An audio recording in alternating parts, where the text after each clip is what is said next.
Une grande vente d'armes fait parler d'elle. Les États-Unis veulent vendre des avions F-35 à l'Arabie Saoudite, mais pas les mêmes que ceux d'Israël. Et ce détail change tout. Ces derniers jours, Washington a confirmé discuter avec Riyad pour vendre plusieurs F-35. Ce sont des avions très modernes, très difficiles à repérer et considérés comme parmi les meilleurs au monde.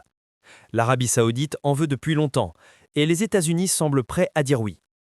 Mais il existe une règle simple dans la politique américaine. Israël doit garder un avantage militaire sur ses voisins.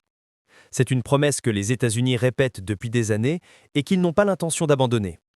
Alors comment faire pour satisfaire l'Arabie Saoudite sans fâcher Israël? Pour concilier tout ça, Washington a trouvé une formule.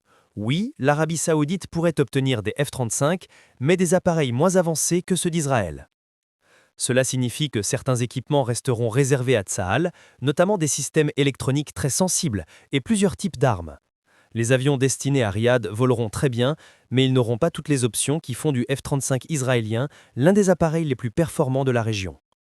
Israël, de son côté, dispose déjà de versions spécialement adaptées, avec des logiciels modifiés et des technologies qu'il est autorisé à intégrer lui-même. C'est un privilège unique que les Américains ne souhaitent pas étendre à d'autres pays. Avant que la vente à l'Arabie Saoudite ne devienne officielle, il reste deux étapes importantes. D'abord, une vérification américaine pour être sûr qu'Israël conserve bien son avance. Ensuite, l'accord du Congrès, qui peut encore poser des conditions. Du côté israélien, les réactions sont partagées.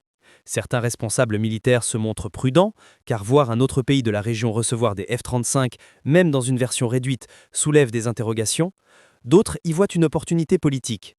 La vente pourrait encourager un rapprochement entre Israël et l'Arabie Saoudite, deux pays qui n'ont pas de relations officielles. Pour eux, cette transaction pourrait être un outil diplomatique autant qu'un achat d'armement.